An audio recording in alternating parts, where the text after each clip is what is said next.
Strange history stories can often seem like tales from another world. Even some of the more recent historical stories read more like fiction. But these weird history stories may sound fake, but they are real. One of the strangest experiments in history was one that was never supposed to happen. Dolly the sheep is by far the most famous sheep that has ever existed, but the weird history behind how she was created is much less well known. In the mid-1990s, the Roslin Institute in Scotland was experimenting with cloning livestock. Sheep were used as they were relatively less expensive and had shorter periods between birth than cows. By 1996, the only cloning that had been done used the cells of embryos. An egg cell was taken from an adult and removed of any chromosomes. This essentially made it a shell. Scientists would then plant a complete embryo cell, which had both male and female chromosomes already combined, and implant it into the egg. Any attempt to clone an animal using the cells of an already adult animal had been unsuccessful. An experiment using frogs had resulted in tadpoles, but nothing further. The scientists at the Roslin Institute had already created 2 lambs using cloned embryo cells, and were preparing to do another attempt of this method on February 8, 1996. They had all the empty egg cells ready, but discovered that their last embryo cells had been contaminated and couldn't be used. The egg cells wouldn't last for a new batch of embryo cells to be created. Rather than let them go to waste, the scientists got creative. Another scientist was experimenting with the mammary cells of a 6-year-old sheep in a separate project. Even though these were adult cells, the scientists decided to use them in the cloning project just to see what would happen. The belief at the time was that it would be impossible for already developed cells from one part of the body to be able to form all the cells needed for a viable animal. To everyone's amazement, the experiment proved this wasn't the case. The egg was implanted in a surrogate sheep, and on July 5, 1996, Dolly the sheep was born. She was named after Dolly Parton. She didn't bear any resemblance to the surrogate sheep, and DNA testing later confirmed she was indeed a clone of the original cell line. Dolly acted like a completely normal sheep. Closer analysis found the caps on the end of her DNA molecules were shorter than they should have been for a sheep her age, but she showed no other signs of advanced aging. When Dolly was announced to the world, there was a media storm, but Dolly was never treated any differently to any of the other sheep. She had a number of lambs herself, but eventually developed lung cancer and passed away when she was 6½. Scientists don't think this had anything to do with how she was created, though. There was a fear at the time that Dolly would lead to cloning of humans. So far, this hasn't been the case, but the fact that adult cells could produce viable clones was a huge development for scientists, and the techniques used to create Dolly are still used to this day in stem cell research. When the Eiffel Tower was first built, it was thought of as an eyesore. It quickly became a successful tourist attraction, though, and people from other cities began to take notice. One such person was politician and railway owner Edward Watkins. Watkins started the weird history story of London's answer to the Eiffel Tower. This strange story took place at the very end of the 1800s. Watkins had spent his career pushing the limits of the technology available at the time. He was chairman of the Metropolitan Railway, a train line that still runs from central London into the suburbs as part of the London Underground. Years before the London Tower project, he had tried to build a tunnel beneath the English Channel. While today such a tunnel is a huge success, Watkins was a bit ahead of his time and the project was a disaster. The London Tower project wouldn't be much better. Though inspired by the Eiffel Tower, there was a lot Watkins wanted to change. While the Eiffel was in the heart of Paris, Watkins wanted to build his tower in Wembley, which was a small suburb of London at the time. The tower was planned to be much taller than the Eiffel, but there was no way visitors would get as beautiful of a view of the London skyline as the Eiffel provided for Paris. It would seem like a strange decision, but Watkins owned land in Wembley. Not only that, but it was here where his metropolitan line terminated. What he really wanted was a big attraction that would convince Londoners to get on his train and travel to Wembley. Despite the fact that it probably wouldn't be as attractive as the Eiffel, Watkins pushed ahead with the project. He approached Gustave Eiffel to design the tower. It was an offer the designer politely declined. He then announced an international competition for designs, with a prize worth $80,000 in today's money. The final design was one similar in design to the Paris attraction, but 165 feet taller, and with room for a hotel, restaurants, shops, and Turkish baths and more. The second problem with the project became clear when building began. The first stage of Watkins Tower was built in about 3 years. It featured 4 legs, half the number of the original design, and a platform 150 feet up. It was also at an angle. The land that it was being built on was marshy, and the building was subsiding. If building continued, it could be dangerous. Watkins tried to keep the project alive, and a lift was built to take tourists to the first platform, but there wasn't much to see in Wembley at the time. It was far from a success. When Watkins passed away years later, there was nobody to keep promoting the project. The tower was demolished, and today only its concrete foundation remains. Watkins' overall ambition was a success though. Wembley Football Ground was built on the site of the old tower, and provides the perfect attraction to get tourists on trains to the area. In September of 1985, news broke that the biggest historical mystery of the century had been solved. A team of researchers had found the wreck of the Titanic more than 70 years after it had sunk in the North Atlantic Ocean. But there was much more to this story than was first reported by newspapers around the world all those years ago. The discovery was made by a team of American and French researchers, led by Dr. Robert Ballard. This wasn't Ballard's first search for the famous ship, though. That had come years earlier. In the following years, there had been a number of other unsuccessful searches for the Titanic. It was clear the coordinates she had sent out in her final hours were no longer accurate. At the end of the summer of 1985, Ballard and his team set out with new technology. It was a robotic submersible called Argo, complete with another robot called Jason that was fitted with cameras. Now the search team could really see what was going on beneath the waves, rather than rely on sonar. When the New York Times reported about the discovery, they described this as a trial run for Argo and Jason. In reality, the secret history was that Argo and Jason had already successfully found 2 submarines. The main objective of Ballard's mission in 1985 wasn't to find the Titanic. That was simply a cover story. In reality, he had been sent to photograph and inspect 2 sunken submarines by the US Navy. The USS Thresher and USS Scorpion had been sunk in the North Atlantic. Argo and Jason were used to find the 2 boats. In 1984, Ballard used the technology to find the ships. He discovered that the pressure from the ocean above them had damaged both boats, creating a large debris field, which made tracking down the ships much easier. He was sent out again the following year to properly inspect them. Both submarines were nuclear powered, and the Navy wanted to know what impact they were having on the environment. They also did not want the USSR to know where the boats were, which was why the mission had to be top secret. When Ballard's Navy work was complete, there were 12 days left on the trip. He could finally get to work trying to locate the Titanic. Using what he had learned about the debris field, as well as the new technology, Ballard and his team were able to find the sunken ship. It was in 2 main pieces, about 1/3 of a mile apart. The bow was recognizable, as were some parts of the larger bits of debris, and the team confirmed that this was the long-lost Titanic. The exact location of the ship wasn't revealed straight away, and it would be years before the true history of this secret mission was ever revealed.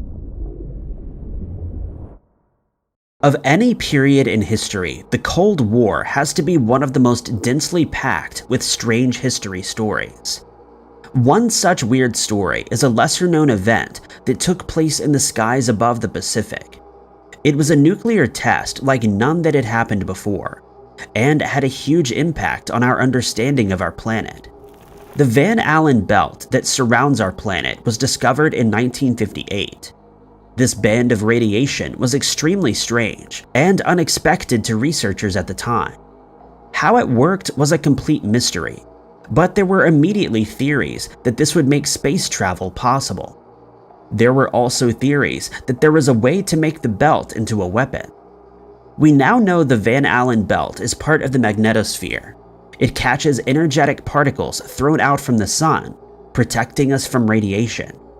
But in the 50s and 60s, the importance of that protection wasn't properly understood, and the US launched an experiment to see if they could disrupt it. In July of 1962, Operation Starfish Prime took place. A nuclear weapon was launched 400 kilometers above Johnston Atoll in the Pacific Ocean. This was in the lower Van Allen belt.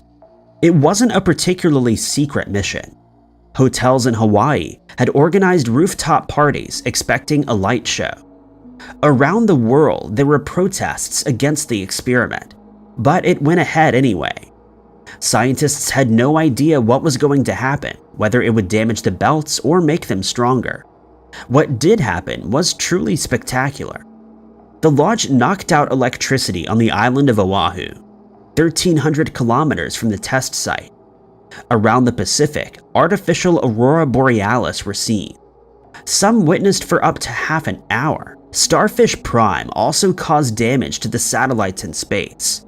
The radiation from the weapon added to the radiation already in the belt, overwhelming many satellites.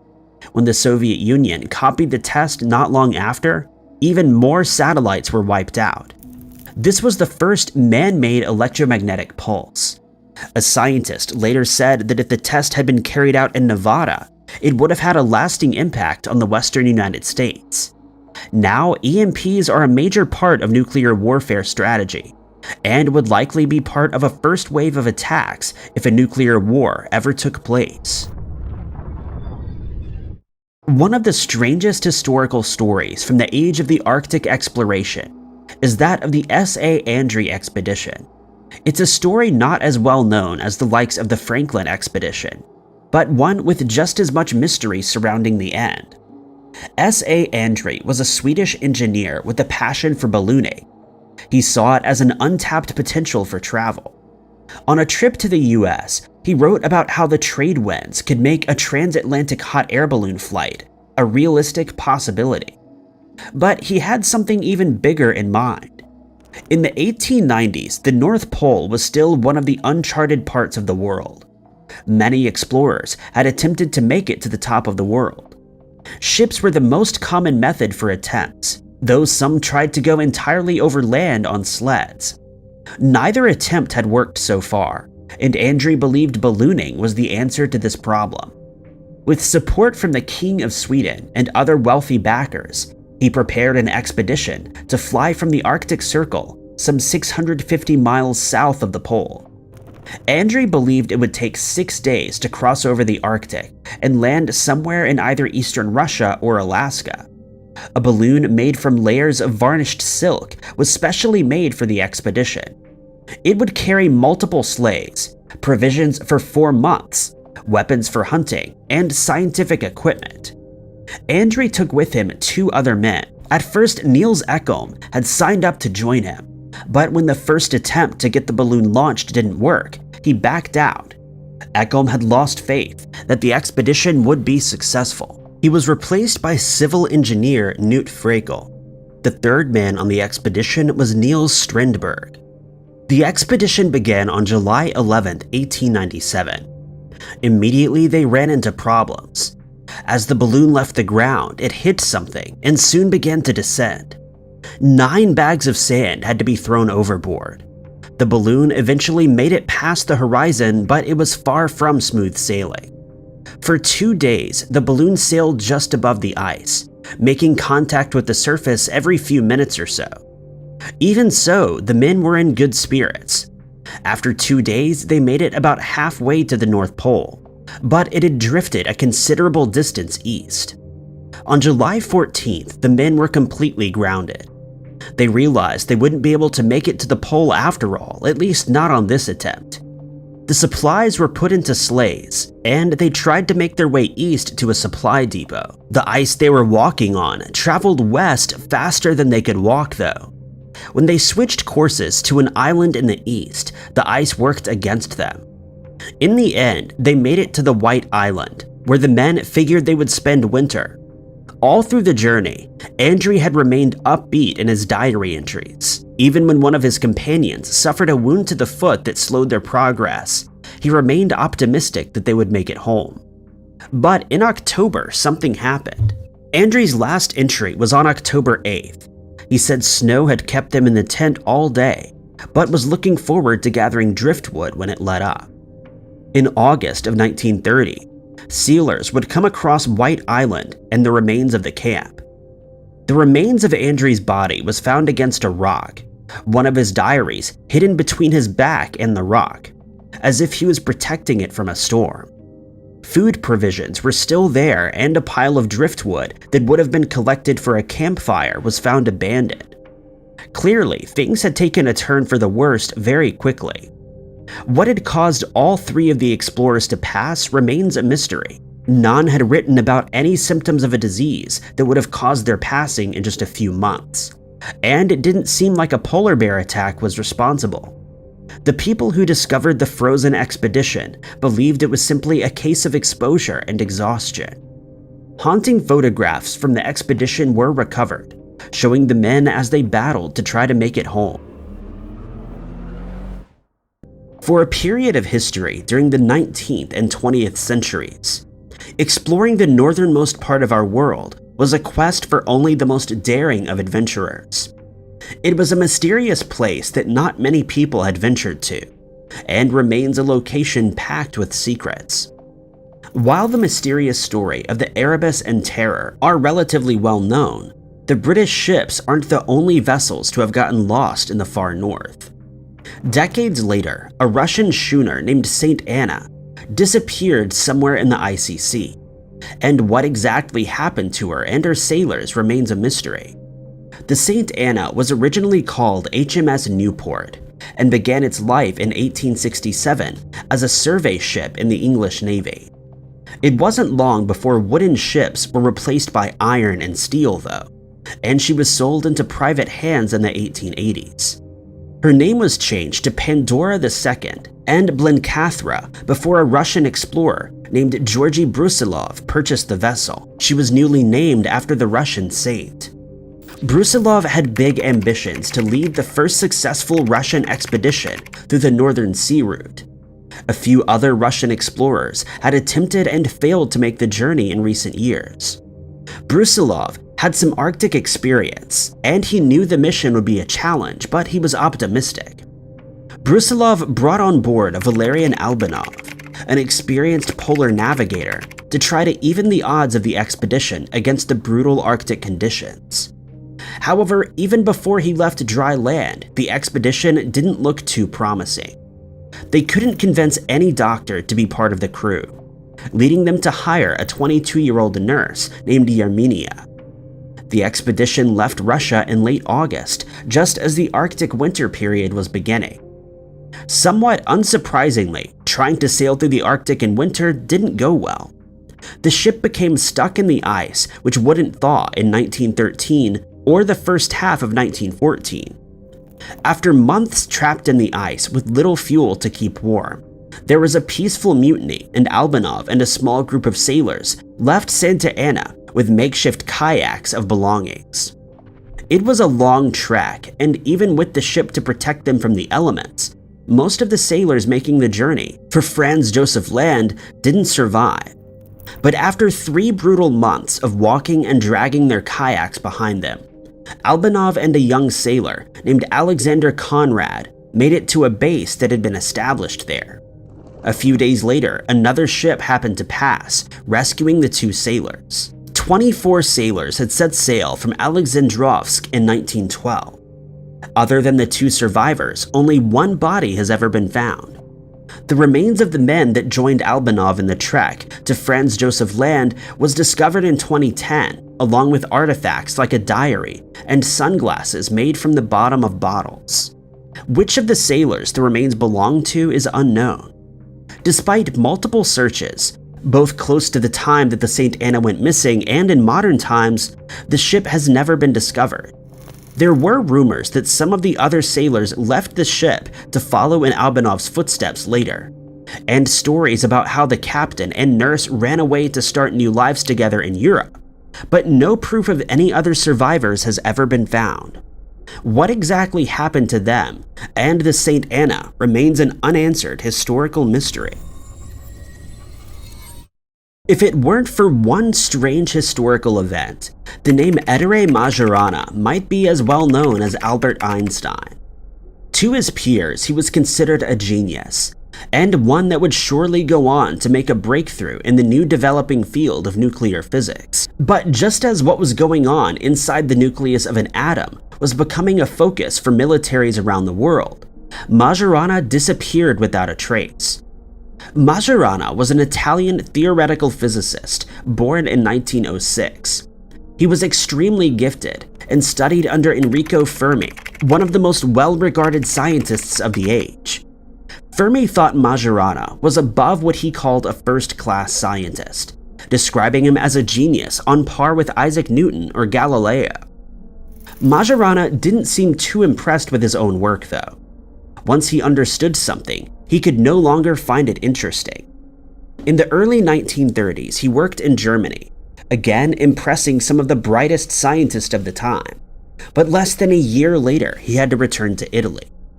He had fallen ill and was suffering from nervous exhaustion.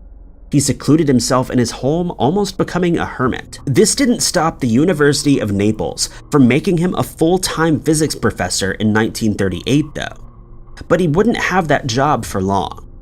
In March of that year, he withdrew all of the money from his bank account, wrote a note to the director of the university, and apparently disappeared into the night. In the note, he apologized for the trouble that his sudden disappearance would cause. The final line read, quote, "I'll keep a fond memory of them all, at least until 11 p.m. tonight, possibly later too." Them referred to his colleagues. What had caused Majorana to disappear was as much a mystery as where he had gone. Many suspected he had taken his own life by jumping into the sea. Nobody was ever found, though, and those closest to him thought that it would be out of character as he was a devoted Catholic. Some believed that he had retired to a monastery after a religious revelation. Given the Second World War was about to begin, others now think his disappearance may have been to escape being recruited to help develop new weapons. It's even been suggested that he may have run to Germany to help the scientific research that was taking place there. For decades, the mystery remained unsolved, but in 2008, the case was reignited again. A man called into an Italian TV show called Who Has Seen Him that looks at missing person cases. He claimed to have met Majorana in Venezuela in the 1950s. According to the caller, the man introduced himself as Mr. Beanie. Beanie was shy, had very little money, and avoided photos as much as he could. One of his friends revealed Beanie was actually the genius scientist, and the caller claimed to have seen him writing out pages of numbers and scrawled notes. On one occasion, the caller managed to get a photo of Beanie, which he had thought he'd lost. It was only after he found the photo that he revealed the story. The photo has been inspected by forensic experts who have admitted similarities between Beanie and old photos of Majorana. Some remain skeptical though, and unless Mr. Beanie's remains are ever located and tested, it's unlikely the mystery will ever be conclusively solved. The Great Mull Air Mystery was a strange incident that took place above the skies of a small British island on Christmas Eve in 1975. Peter Gibbs was a businessman and an experienced pilot who had flown during the Second World War.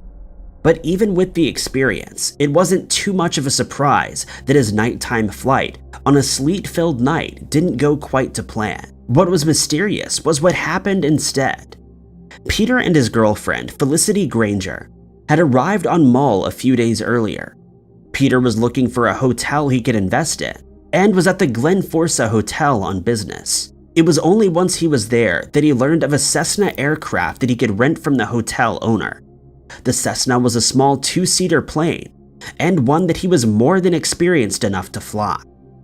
On Christmas Eve, Peter and Felicity took the plane on a short flight to the Isle of Skye before flying back to Mull for dinner. It was dark when Peter decided to take the plane out again. He wanted to see if he could land it at night because he thought shuttle flights would be a valuable addition to the hotel. The small airstrip had no landing lights, and flying at night wasn't allowed, but Peter was confident in his abilities. He and Felicity went out to the airstrip, and Felicity placed 2 powerful torches down for landing lights. The takeoff supposedly took longer than usual, but went off without a problem. Felicity watched Peter disappear into the night and waited for half an hour, but Peter never came back. Local police searched for hours that night, but they had to abandon the search due to the weather. The following day, the RAF and Naval Air Service joined the search for Peter and the plane. There was no sign of either, though. Hundreds of volunteers searched the island, but when nothing came up, it was assumed that he must have entered the water. It was sad, but not too mysterious. Then, 4 months later, things took a turn for the weird. A shepherd discovered Peter's body on a hillside, which was used on a daily basis by shepherds and other locals. He was in plain sight. It would have been impossible for him to have been missed every day for 4 months. His remains were also in remarkably good condition, and he had no wounds or any evidence of being in a crash. There was also no sign of the plane. It was discovered Peter had passed away due to exposure. Investigators guessed that he must have crashed into the water and swam ashore. The journey to where he was found would have taken Peter up a sheer cliff face and across the road that led back to the hotel. It seemed like an unlikely explanation, but the only other explanations involved conspiracies about another person being in the plane or Peter trying to escape alleged business debts. The plane itself has never been found, though years later a pair of brothers supposedly discovered a badly damaged aircraft in the sea not far from the island. The fate of Rome's Ninth Legion is one of the biggest unsolved mysteries from Roman Britain. Roman Britain itself is already a relatively mysterious period in history, and an entire legion of soldiers that apparently disappeared from existence only adds to the mystery. The legion of highly trained Roman soldiers had gotten their experience fighting for the empire on the continent before being stationed in Britain in 43 AD. It fought against rebellions from the Brits, most notably the Queen of Boudicca, who issued the legion a resounding defeat. The defeat against Boudicca was far from the end of the story for the legion, though. They would later construct a new fort in what is today York, where they remained for several decades. The last of the written records about the Ninth Legion is from 82 AD, when the legion joined the Roman general Agricola on campaign on the island. A few years later, the legion appears in the archaeological record. An inscription on a fortress states that the legion helped to rebuild it in the year 108 AD. It seems that the past 25 years had been relatively quiet for the legion, but after that, there's no concrete evidence for the legion's existence. And when a list of legions was written up in 165 AD, the ninth was noticeably absent. What exactly happened to the legion has remained shrouded in mystery. Some of the most popular theories are that the legion met its fate in battle against the rebellion Britons. It's known that in 122 AD, another group of Roman soldiers took up the post at the York fort, but whether that's because the ninth was destroyed, relocated, or abandoned their post is just another unanswered question. Despite the rebellions, it seems the ninth got on well enough with at least some of the locals. A small settlement has been discovered near the location of the ancient fort, with local Britons working to supply the Romans with food and other items they needed. It's possible they got on a little too well with the locals, causing officials back in Rome to question their loyalties. The area that surrounded the fort was occupied by the Brigantes, the most rebellious of the British tribes. If the occupying soldiers and the Brigantes formed an alliance, it would have been a disaster for the empire. There is some evidence the Legion may have been relocated back to the continent. If this is the case, it's possible the Ninth was destroyed at the hands of the Persians rather than the British. It's also possible that all the theories may be part of the answer, and there wasn't one big event that caused the strange mystery. The SS Waratah is sometimes known as the Titanic of the Southern Ocean. Its sinking came years before the infamous Titanic ever set sail though, and is much more shrouded in mystery. The Waratah was a passenger and cargo ship that traveled between Britain and Australia. It had already made the return journey before, navigating the perilous waters around the tip of Africa without any issues. In April of 1909, she left London for her second journey, loaded with about 200 passengers as well as cargo. Again, there were no issues on the journey to Australia. It was only after she set sail back to Britain that things started to get strange. One of the passengers aboard the ship was a man named Claude Sawyer. He traveled regularly, so being on the Waratah shouldn't have caused any fears for him. But after the ship left Australia, he was regularly gripped with nightmares. In one, he was standing on the deck of the ship when a ghostly figure riding a horse rose from the waves. The figure screamed Waratah twice, then faded. Claude supposedly woke up screaming and vowed to get off the ship at the next stop. The ship arrived a day early in Durban, a port in East South Africa. Claude and another passenger disembarked. They would be the only survivors of this fateful trip. Claude had shared his concerns with the ship's captain, but naturally the captain didn't think too much about the nightmares of a random passenger. The Waratah left Durban on July 26th. The men on tugboats that escorted the Waratah out of the port reported that she had no issues when she left. Nobody there expected anything out of the ordinary to occur, as she made her short hop over to Cape Town. The following morning, she was spotted by sailors aboard another ship. She was moving faster than the freighter that spotted her, and seemed to pick up pace at one point.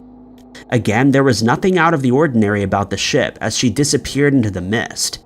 But the captain of the freighter was left with an uneasy feeling. He would later tell the inquiry into the Waratah's disappearance that he had seen a second ship a few hours later. This one appeared more old-fashioned, with old-fashioned rigging and a sail. It left the captain spellbound, and instantly made him think of the legendary Flying Dutchman. He supposedly saw it as a bad omen for the Waratah. The ship would never make it to Cape Town.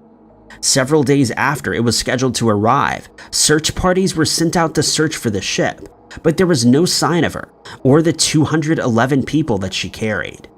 The fascinating mystery has attracted many search teams over the years, and even more theories about what could have happened to the Phantom ship. This is one mystery that may one day be solved if the wreck of the Waratah is ever found. September 30th, 1952, started quietly for the residents of Gilpin County, Colorado, as people left their homes and began their commutes to work and school. Just hours after dawn had broken, a shocking discovery would send the community of Black Hawk into a spin. Many decades later, this weird unexplained mystery remains unsolved, and investigators are still no closer to discovering who the Gilpin County Jane Doe is. According to the Doe Network, a hunter was making his way near Highway 119 in Black Hawk when he stumbled across a large 7-foot log. The log immediately struck him as odd, as it had been charred and seemed out of place.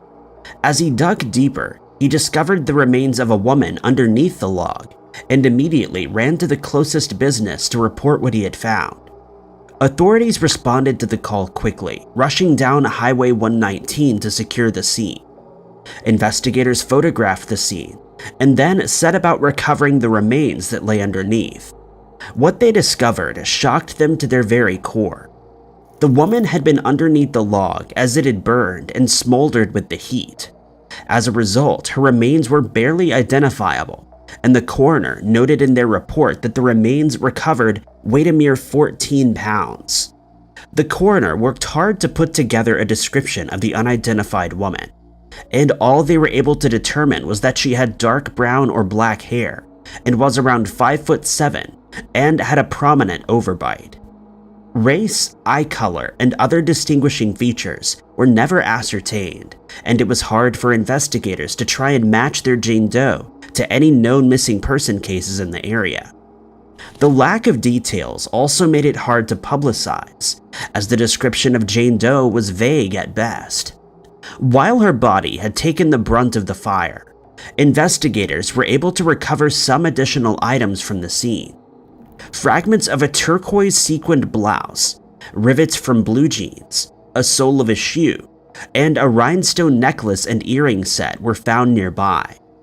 While combing through the scene and the area around where the Jane Doe had been found, investigators also stumbled across some more evidence. This time, they found a small electric razor, a purse, an empty lipstick container, a Denver tramway ticket, safety pins, a broken mirror, and a man's ring with no setting. Even with these small personal items, investigators found it hard to make an identification, and the Jane Doe was dubbed Maria, or she is sometimes known as the Pyre case. Investigators quickly turned their sights on the hiker who had discovered the Jane Doe, but failed to find any solid evidence that connected him to the case. The man was administered a polygraph exam and passed with flying colors. Aside from rumors and hearsay, the Gilpin County Sheriff's Office had little to work with, and the case against him fell apart. Now the case of the Gilpin County Jane Doe is in the state that it was in 1952, cold. This Doe case is perhaps one of the most bizarre in recent history, and investigators are still scratching their heads over this one. The Gilpin County Jane Doe was found on September 30th, 1952, in Black Hawk near Highway 119 by a hiker. Her race, eye color, and other features have never been determined, though the coroner's office believes that the Jane Doe was between the ages of 25 and 30. She is also described as having dark brown or black hair with a prominent overbite. While the case is cold, investigators are still tirelessly working away behind the scenes to discover the identity of Jane Doe and her perpetrator. If you have any information, you're asked to contact Zane Laubon of the Gilpin County Coroner's Office at 303-582-3957, quoting case number 14826, or the Gilpin County Sheriff's Office at 303-582-5500, quoting case number 5214826. The legend of the mysterious Library of Alexandria has been around for many centuries now, and scientists and experts are still no closer to uncovering the truth behind this strange historical mystery. According to experts, the Library of Alexandria, located in Egypt, was said to hold knowledge, books, and scripts from around the world. The library aimed to be the hub of international knowledge, allowing scholars in Alexandria access to everything they would ever need. There's no archaeological proof that the Library of Alexandria ever even existed, and while there is a ton of speculation surrounding its contents, its very existence has always been called into question. According to historical scholars, the library was believed to have been created in 295 BC by a Greek scholar who had been exiled to Alexandria. The scholar, Demetrius of Phalerum, wanted to create a library that was much greater than the one in Athens, and strived to have every book and document from around the world. Demetrius also hoped that going forward, the library would continue to be stocked with books preserving human social history one page at a time. Luckily for Demetrius, the ruling leaders at the time agreed with his idea and shared his hunger for knowledge, realizing that knowledge was the key to power and success. So what happened? The great halls that were once lined with books and scholars mysteriously burned down, taking centuries of knowledge with it. Or did it? Many experts have estimated that around 700,000 to 1 million books were kept in the Library of Alexandria, although more recent estimates are somewhat more conservative. So how did this great library fall? The most popular theory was that a fire was caused by Julius Caesar when he was escaping Alexandria and fleeing back to his boat. To save him, Caesar set fire to fleet ships, and unfortunately, the blaze got out of hand very quickly, spreading throughout the city of Alexandria, taking the great library with it. There are, of course, other theories, but without any archaeological evidence, we're left to wonder whether the library had existed at all. If it did, then what books and scrolls were stored behind its doors? What great knowledge are we now without, thanks to a simple fire? The Vatican City has been a marvel for many decades now, and the Pope and those who work inside the Vatican have long been regarded as high-standing and respected members of the religious world. Some people may visit the Vatican City on a pilgrimage to connect with their faith on a deeper level, while others may just pop in and see what the smallest country on Earth has to offer. There is another type of person that might visit the Vatican City, the ones who might just try to get a peek inside the mysterious Vatican archives. The contents of the archives have mystified people for decades now, and it's become somewhat of a historical mystery and a folk tale rolled into one. There are hundreds of conspiracy theories as to what the Catholic Church may be hiding in the archives, and some of these theories are downright disturbing. The Vatican's archives are impressive to say the least, containing over 35,000 cataloged items and shelves that stretch for more than 53 miles to accommodate these writings. Not just anyone is allowed into these archives though, and no amount of begging and pleading will get you inside. Only scholars over the age of 75 are allowed to request access, and even then, it's stiff competition. Those who are lucky enough to get a glimpse inside the archives often remain tight-lipped about what lays inside. While information is hard to come by, we do know of an official letter from the Catholic Church which excommunicated Martin Luther in 1521 after he published a document that questioned the Catholic Church and its practices. Mystery and intrigue has surrounded the Vatican's secret archives for many years, and this is something that the Catholic Church has recognized. In 2019, the archives on Pius XII were opened, but only these archives were unsealed to the public. This is certainly a step in the right direction, but millions of people can't help but wonder what else the Vatican archives hold. With 12 centuries of books and scrolls hidden deep in the archives, scholars and experts are keen to get their hands on them. Unfortunately, the Vatican can operate at its own discretion, and it appears that the contents of the infamous archives will remain a weird historical mystery. Genghis Khan is a man that needs no introduction. After all, 1 in every 200 men is believed to be a descendant of the great Mongolian leader. While his reign of terror and ability to conquer just about anyone has been well documented and debated, there is one last weird mystery that surrounds the great leader in history. Where is he buried? Archaeologists have revealed that his burial site is of great interest and would hold great significance to them and what we know about the Mongolian Empire. The only problem is that nobody has been able to find it, so who knows what treasures may lie inside. There's a reason that under Genghis Khan, Mongolia was never conquered. Khan knew how to use the vast expanses of land to his advantage and paired this with his iron fist and ruthless nature, so he became an unstoppable force across Europe. Just his name was enough to strike fear into the hearts of many at the time. 1227 was the beginning of the end for Khan, and by August 25th of that year, he had passed away. In keeping with his traditions and ruling style, his soldiers carried him home to Mongolia and set about burying him. Khan had already expressed his wishes for his tomb to be hidden deep within the vast landscape of Mongolia, and there are whispers that he may be buried on the peak of the Khenti Mountains. Unfortunately, searches of this area have turned up nothing, and it's no surprise that even modern archaeologists can't find Khan's final resting place. His loyal army was said to have taken out anyone who witnessed them while traveling to his final resting place, and they also ran over the area with 100 horses to make sure that any evidence had been destroyed. Even with modern equipment and techniques, we're still no closer to uncovering this bizarre historical mystery. Some people believe that Khan should be left to rest as per his wishes, and that it would be disrespectful if many centuries later we found his grave, and that it would be very disrespectful even many centuries later. While the debate continues, scientists and experts are still working to uncover the great tomb of Genghis Khan. The Irish crown jewels are among some of the most highly valued royal jewels in the world.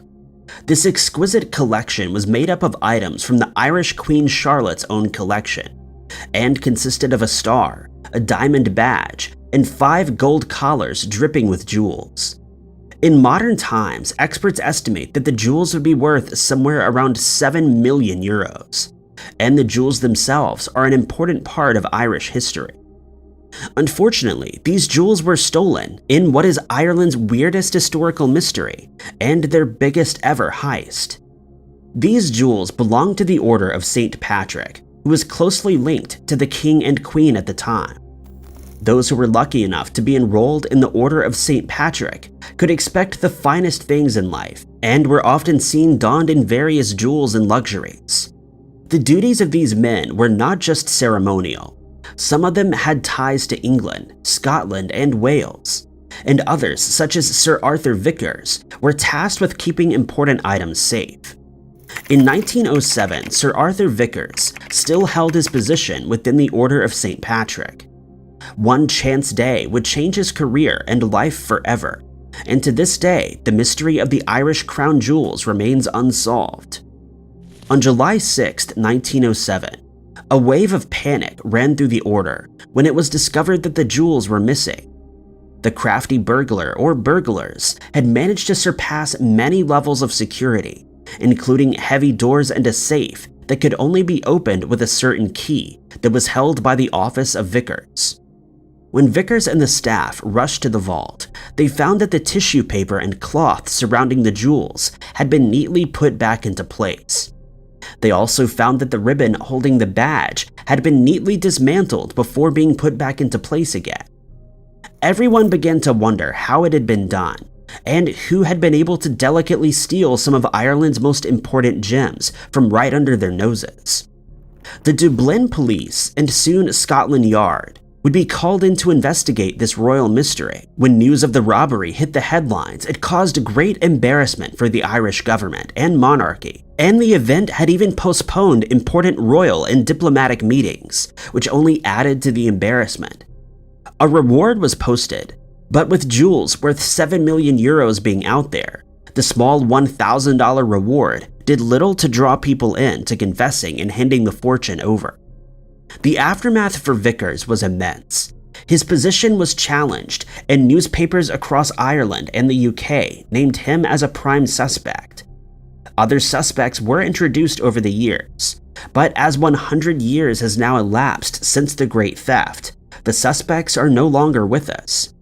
Many theorize that the jewels were broken into smaller pieces and sold individually so as not to raise suspicion. Despite the involvement of Scotland Yard and Dublin Metropolitan Police, no trace of the Irish crown jewels has ever been found, and their whereabouts will likely remain a complete mystery. The strange but true historical mystery involving Isidor Fink took place in New York in March of 1929, and to this day, no plausible explanation has been found. Isidor Fink was the owner of a New York laundry, and on the 9th of March of that year, he was working late into the night, having delivered laundry to some of his customers. At around 10:30 p.m., after he returned to his apartment, his neighbor, Lachlan Smith, heard what sounded like a struggle taking place, and he rushed to Isidor's door. Since his apartment was located on East 132nd Street, Fink never left any of his doors or windows unlocked, as it was an unsafe neighborhood, and so when Smith arrived, he couldn't enter the building as it was locked up. He informed the police, who rushed to the apartment, only to confirm that it was locked from the inside. They attempted to gain entry through a small window above the door, but it was nailed shut from the inside. They smashed the window and asked a young boy to climb through, as it was too small for an adult to do so. He unlocked the door from the inside, and when they finally entered the apartment, they found Fink lying deceased on the floor. He had been attacked with a firearm, and the building was searched along with the surrounding area, but the weapon was never found. The only fingerprints that were found in the apartment belonged to Fink, leaving investigators baffled as to who could have committed the crime. The door was bolted shut from the inside, as were the windows, none of which were broken. Nothing had been taken, including money that was found in Fink's pocket, so robbery was ruled out. It was also ruled that he had not taken his own life. No witnesses ever came forward, and no further clues were ever found, leaving this locked room mystery to become a part of weird history that will likely never be solved. Theodosia Burr Alston was the daughter of controversial Vice President of the United States, Aaron Burr. She was known to be an intelligent and sophisticated woman, though she suffered serious bouts of illnesses. After her son passed away in 1812, she became depressed and wouldn't be well enough to travel until many months later. On the 31st of December of that year, she decided to visit her father, who had just returned to New York from Europe, and she boarded a schooner called Patriot in Georgetown. But somewhere between South Carolina and New York, the ship mysteriously disappeared. Many people believe it was due to pirates who had attacked the vessel, while others speculate it had been sunk by enemy forces in the War of 1812. Either way, neither the ship nor Theodosia were ever found.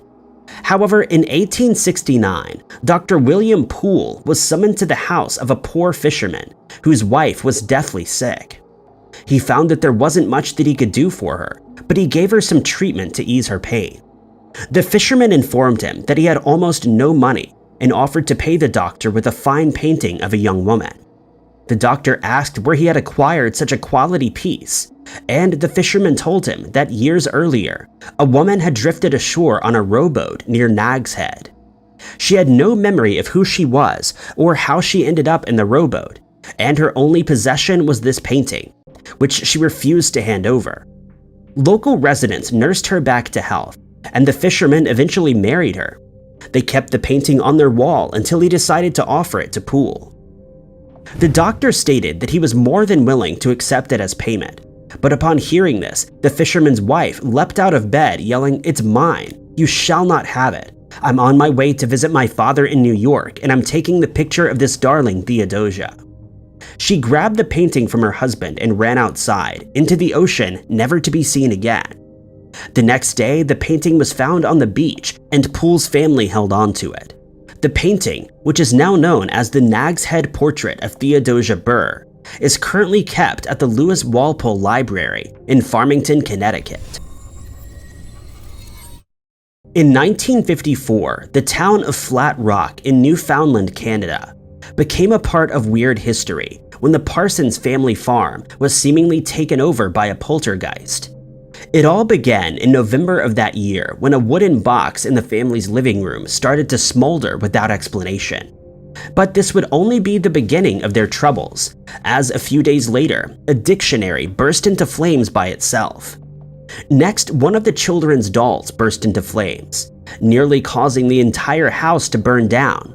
And over the following weeks, the family was tormented by small fires that would spontaneously break out, one of which was a small bag of sugar that ignited on its own.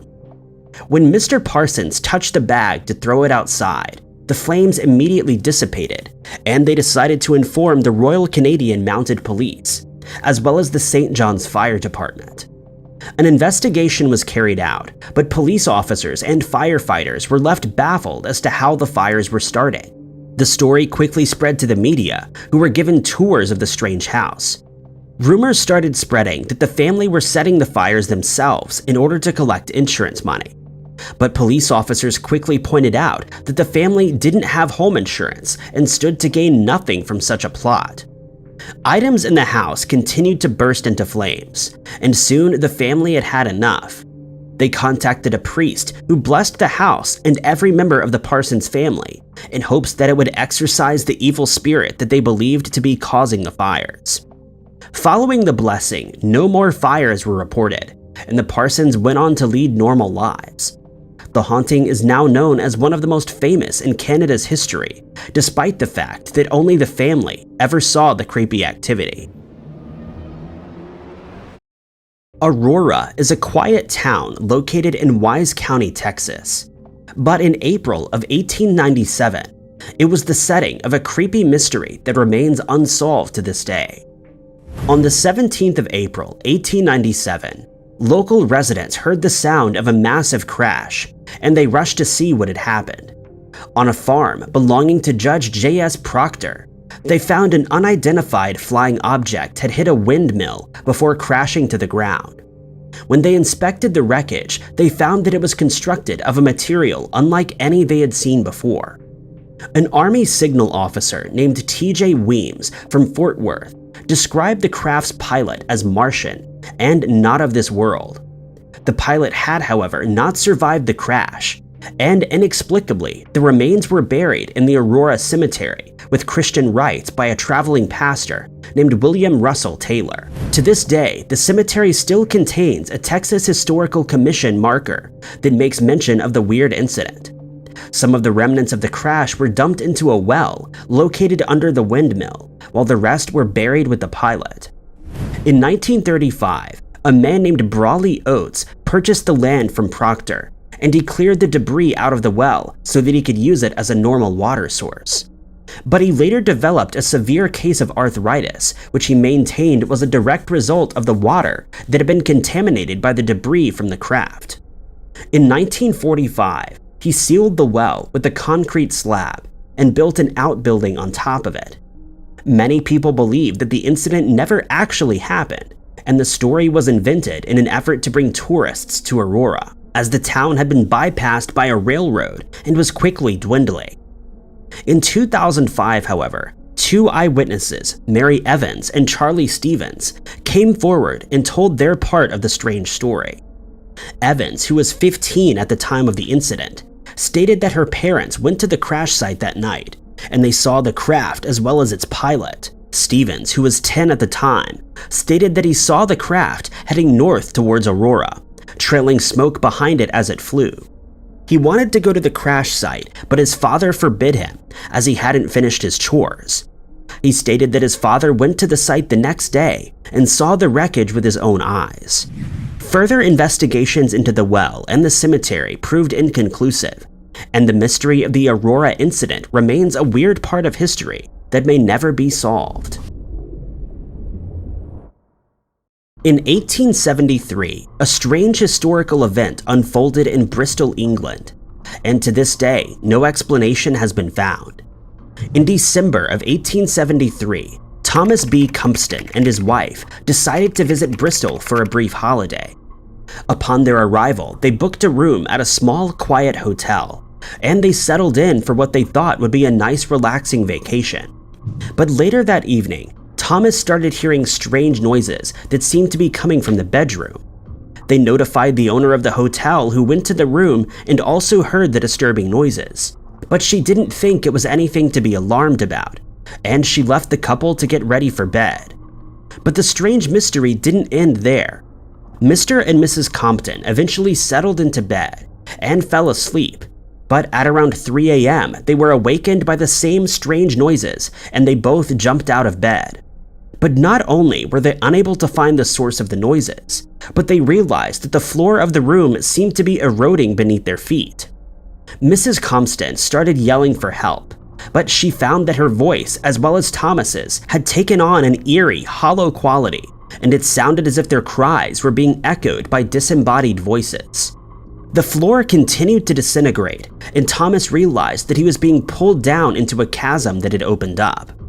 He managed to escape when his wife came to his aid and pulled him back into the room, and the frightened couple jumped out of a window. Confused, they ran to a nearby railroad station, under the impression that criminals had broken into their room with the aim of kidnapping them.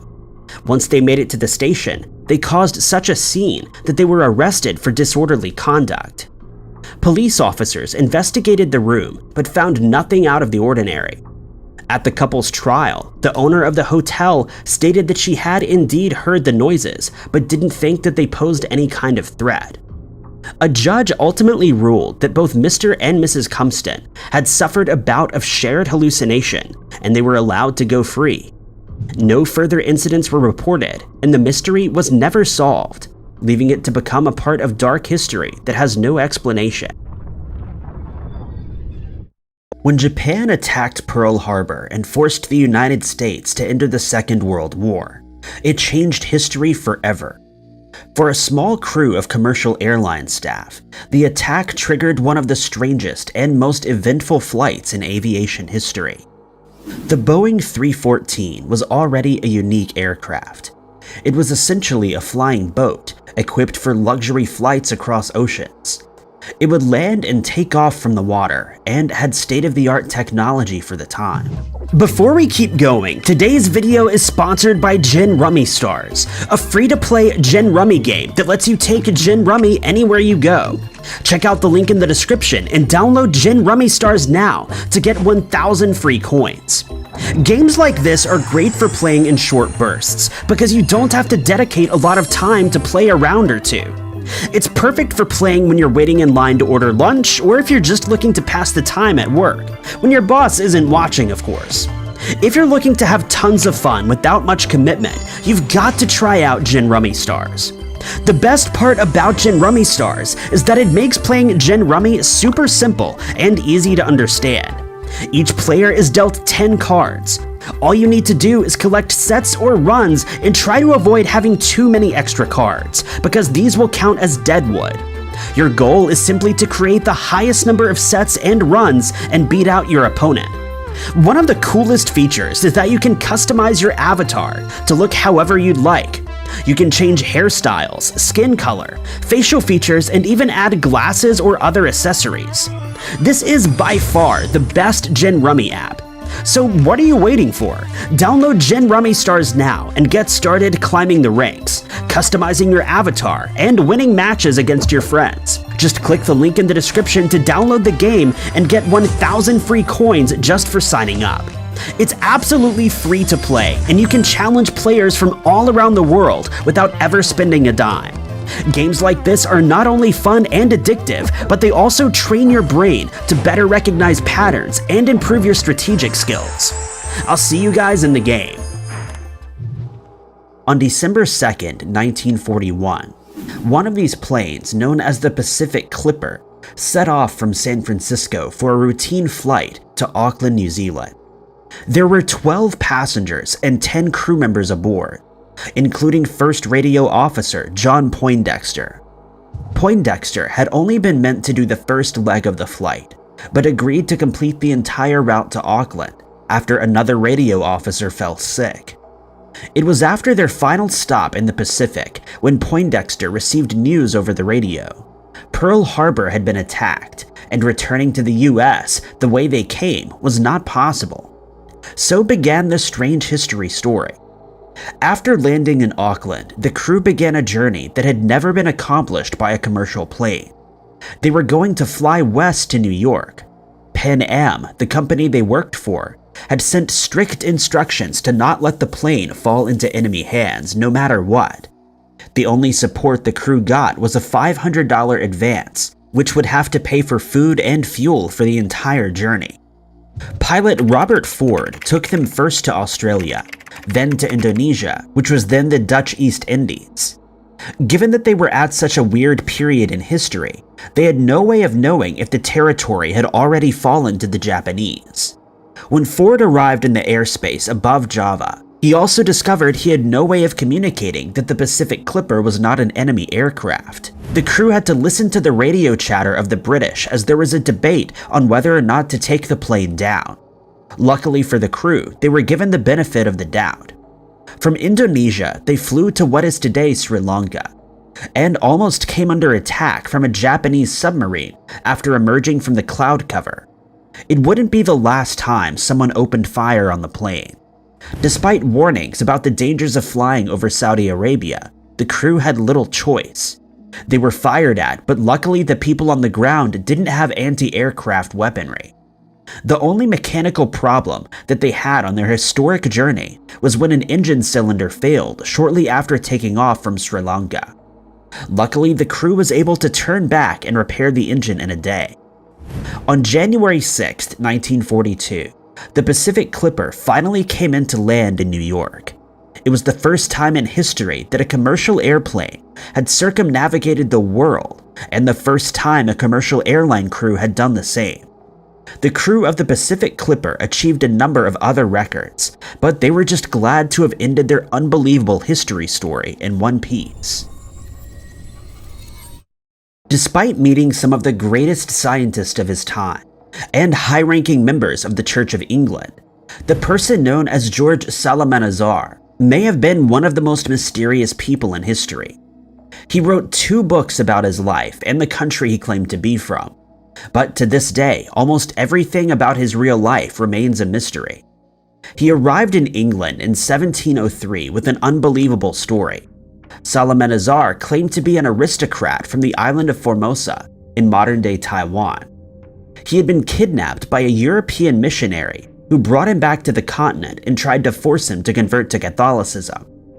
Multiple times he escaped, only to land back in the clutches of the Catholics. Eventually, he was discovered by an Anglican priest named Alexander Inez.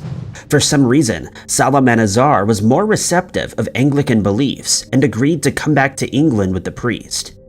Formosa at the time had been reached by Europeans, but to the English, it was an unexplored world. Even so, the fact this man with fair skin, blonde hair, and blue eyes claimed to be from the Asian nation did seem strange. Psalmanazar explained that away by claiming the rich, who did not have to work all day, would spend their lives in cool shades or in underground homes. Psalmanazar spoke many languages, including one that he called Formosan, which nobody had ever seen or heard before. Formosan was written from right to left and used a blend of Hebrew, Greek, and completely unknown letters. He also explained in great detail the religious and cultural practices of his island home, including disturbing accounts of cannibalism. Despite the logistical impossibilities of some of his stories, his unbelievable story was considered to be true by a lot of prominent figures. Eventually, he became old news though. His mastery of languages meant he was still able to find work in London, and he gradually settled into an ordinary life in the city. Still, he maintained his entire life that he really was a native from Formosa. It wasn't until he passed away that the truth came out. He had written an autobiography. The title was Memoirs of, and then had stars in place of his name. He didn't reveal what his real name was or where he was from, but did claim that he'd been gifted in languages from an early age. When he was in his late teens, he ran away from his home and decided the best way to travel was to pretend to be an Irish pilgrim. He soon realized people with any knowledge of Ireland would be able to see through his disguise, so he came up with the Formosan identity. The fact Psalmanazar was able to construct an entirely new language and keep up the act for so long is almost as unbelievable a story as the one that he so convincingly told in the first place. Most in Richmond knew her as Crazy Bet. She was a Yankee sympathizer, but most didn't think she was capable of doing anything dangerous. So the discovery that Elizabeth Van Lew was the leader of a Union spy ring during the American Civil War was almost unbelievable. Elizabeth was the daughter of a wealthy hardware dealer and a Philadelphian socialite. Despite both her parents being from northern states, they became part of a high society in Richmond, Virginia, and owned slaves that worked on her farm. Elizabeth and her mother were both against slavery, and she often argued with her father on the subject. They would never see eye to eye.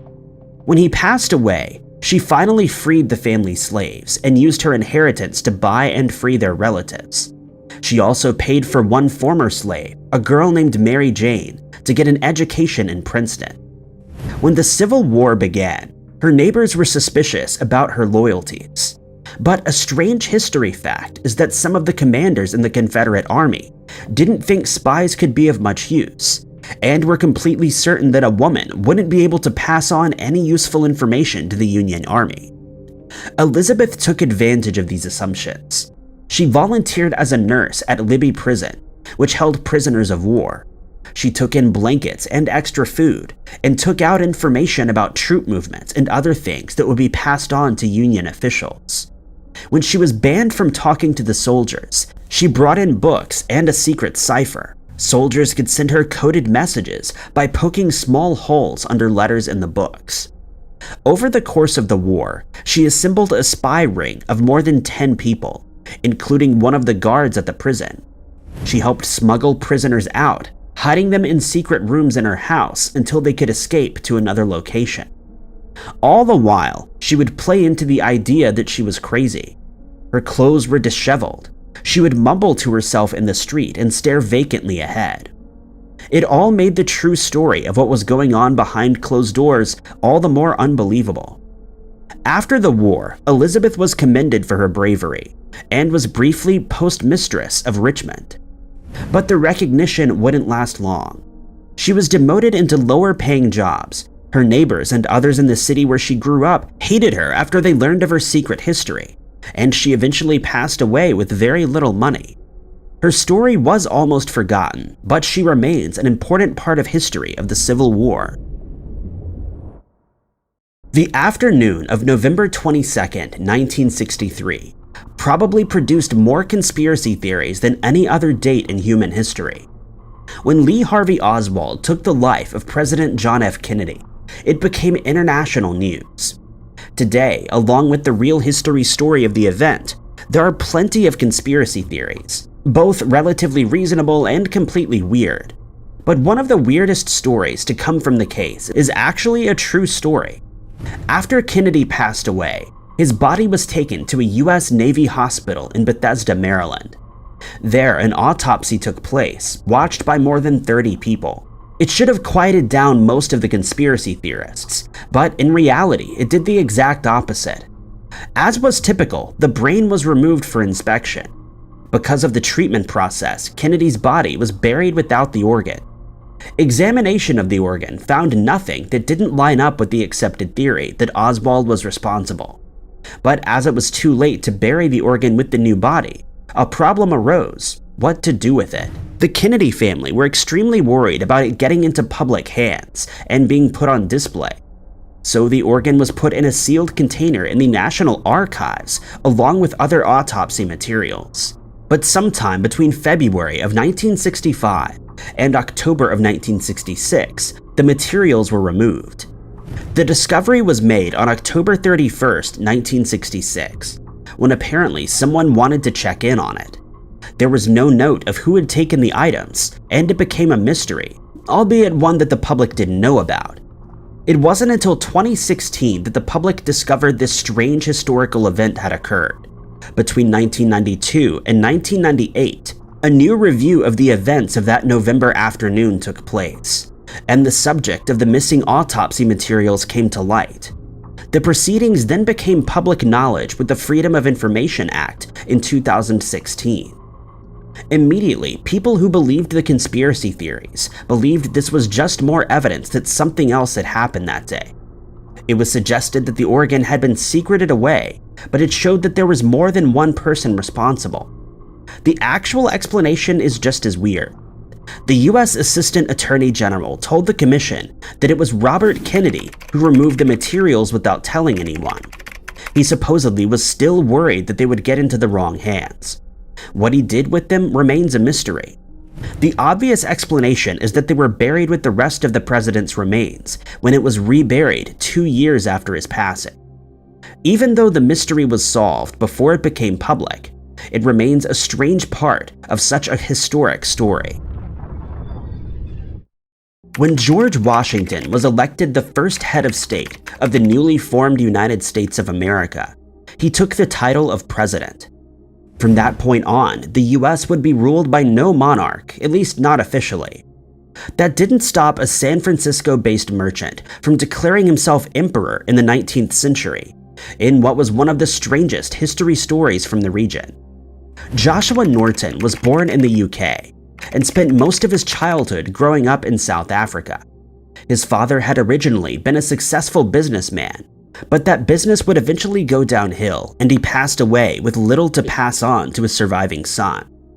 At some point in the 1950s, Norton left South Africa. He first arrived in the US in New York, but a few years later would reappear in San Francisco.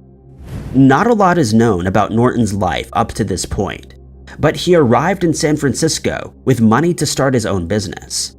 Before long, he made himself into a successful businessman, running a wide range of companies. But in 1852, he took a gamble on importing Peruvian rice, a gamble that would not pay off. Norton lost almost all his money in the bad business deal and disappeared from public life. Then, 7 years later, he issued a proclamation in the local newspapers. After seeing the terrible state of the country, he declared himself Emperor of the United States, after being requested to do so by most of its citizens.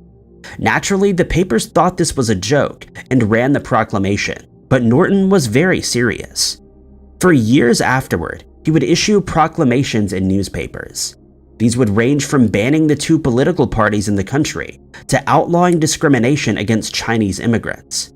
Despite how absurd this was, the people of San Francisco apparently loved their emperor. He was given the best seats at theaters despite having no money. Police officers would salute him. He survived off of donations from its citizens, and he would call these donations taxes. While his proclamations were mostly ignored, they showed he really understood the struggles of everyday citizens in San Francisco, and included some quite modern thinking. As well as equality for races and genders, he declared that a bridge and a tunnel should be built between San Francisco and Oakland. 60 years later, the Bay Bridge would be built, following closely the instructions that Norton had issued. He would eventually pass away in 1880, though he had less than $10 to his name at that time. Former business associates and wealthy people in San Francisco paid for a good funeral for the emperor. More than 10,000 people from all walks of life went to visit him when he lay in state. Today, his gravestone still stands as a memorial to one of the strangest people in history. In 1935, a tiger shark was caught off the coast of Coogee in New South Wales, Australia, and was transferred to the Coogee Aquarium baths for all to see. This shark drew in large crowds and quickly became the center of a very bizarre and strange vintage mystery. When the tiger shark was transferred to the aquarium, crowds shuffled in to get a look at the creature, marveling over it and its size. About a week into the shark's captivity, something very strange happened. According to reports, the shark became sick and threw up in its tank. People gathered around not to marvel at the shark being sick, but because the shark had thrown up a human arm. The exhibit was quickly closed, and the shark was removed from the water and given a full autopsy. Marine experts determined that the tiger shark had swallowed a smaller shark, which had swallowed the arm. The question was, who did the arm belong to, and how had it gotten in there? Investigators were quickly able to pinpoint the victim as James Smith, thanks to his distinctive tattoo. His family were informed, and the identification devastated them. With a homicide on their hands, investigators began digging into James's personal life, and came across a very shady businessman by the name of Reginald William Lloyd Holmes. Holmes was a notorious con artist who capitalized on the up-and-coming areas in New South Wales, promising investors the world and then delivering nothing. Holmes admitted that he had disposed of the arm for a business partner named Patrick Brady, who had blackmailed him into doing so. The rest of James Smith was already in the ocean, and Holmes knew that he had to dispose of the arm straight away. That was when he traveled down to the beaches of Coogee and threw it into the ocean. The police were somewhat wary of this story, and Holmes was summoned to attend the inquest to give evidence. However, on the morning that Holmes was due to give evidence, he was found deceased in his car. Investigators had a hard time figuring out the person responsible, and without any evidence against Brady, the case of James Smith fell out of their grasp. Now, many decades later, we're left wondering who really was responsible for one of Australia's most bizarre unsolved mysteries. The 112-year-old disappearance of Dorothy Arnold is but another part of our weird history. Even all these years later, we're still no closer to finding out the truth. Dorothy Arnold afforded a very affluent lifestyle compared to others living in New York City in the late 1800s and early 1900s. Her father was a perfume importer, which brought the family many riches and many successes. And as a result, Dorothy had never wanted or needed anything in her life. While many in New York City and the US were constrained by the daily grind, desperately trying to make money, Dorothy and her family lived in comfort. While Dorothy had a high social standing, she also had dreams of her own. She attended college in Pennsylvania and had dreams of becoming a published writer. Little did Dorothy know that her name would be splashed across the papers, not for her literature accolades, but for a much darker reason. At the time of her disappearance, Dorothy was in a relationship with George Grissom, and the beady eye of responsibility would later fall on him. The two had not yet married, and it appears that the pressure may have been on them due to the societal pressures at the time. On December 12, 1910, Dorothy left her home, telling her family that she was going dress shopping. Dorothy met up with her friend at a bookstore on 26th Street, and the two browsed through books and chatted together. This friend later recalled that Dorothy seemed in good spirits, but just hours later, the perception of Dorothy's last movements would change. After browsing through the bookstore, Dorothy said her goodbyes, telling her friend that she was heading home via Central Park. This was the last time that Dorothy was ever seen, and to this day she remains missing. When Dorothy failed to meet her mother for lunch, her family knew that something was wrong. Some have commented that the Arnold family acted strangely in the aftermath of Dorothy's disappearance. They chose not to inform the police, instead using their high society connections to start their own investigation and search for Dorothy. Nobody has been able to discern whether her family kept her disappearance a secret, although some have hypothesized that they may have been somehow involved. The first line of inquiry for her family was her boyfriend, George.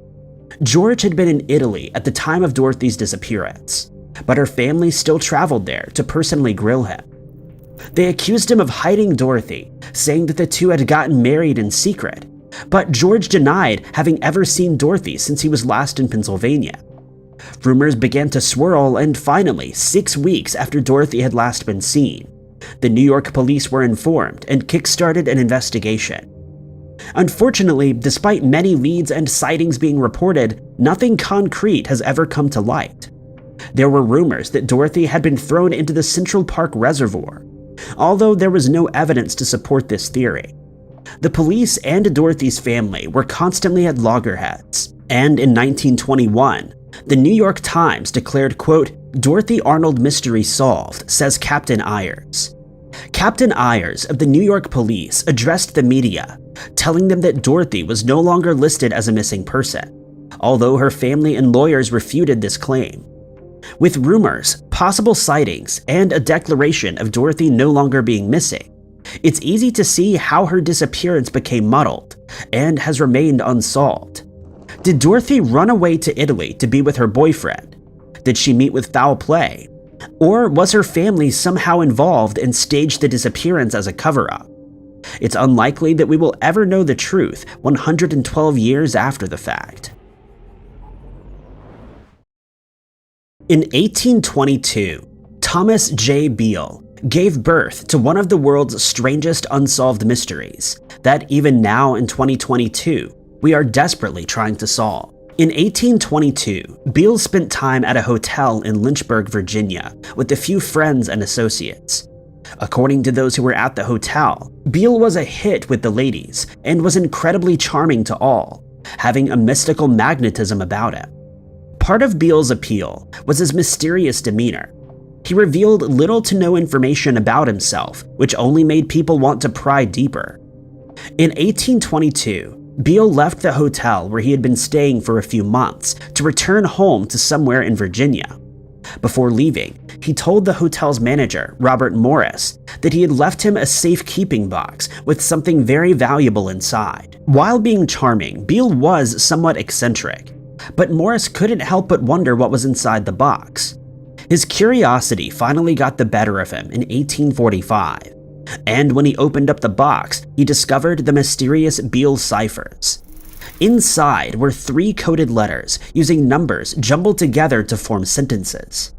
Morris published these letters in a newspaper, and soon after they were discovered, the first letter was decoded. The letter was coded using the Declaration of Independence, with the first letter in every word in the Declaration being assigned a number. Bright and brilliant minds were able to crack this first cipher, discovering that the letter read, quote, "I have deposited in the county of Bedford, about 4 miles from Beaufort's, in an excavation or vault 6 feet below the surface of the ground. The deposit contains 2,921 pounds of gold and 5,100 pounds of silver. Also, jewels obtained in St. Louis in exchange for silver to save transportation. The above is securely packed in iron pots with iron covers.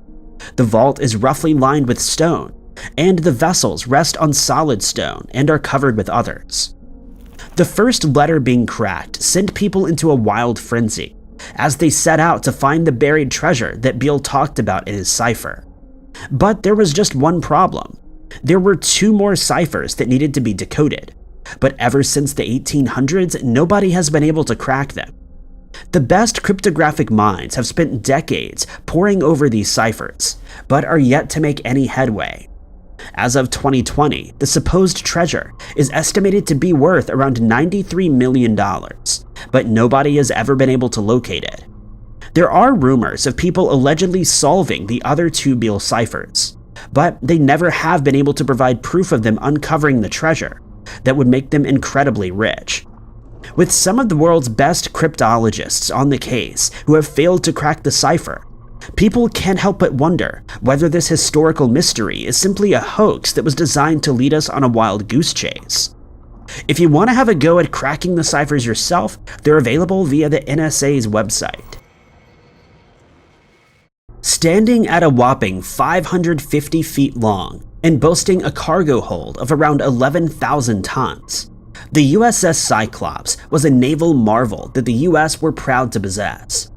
At the height of the First World War, the USS Cyclops was repurposed, transforming from a merchant ship into an army one.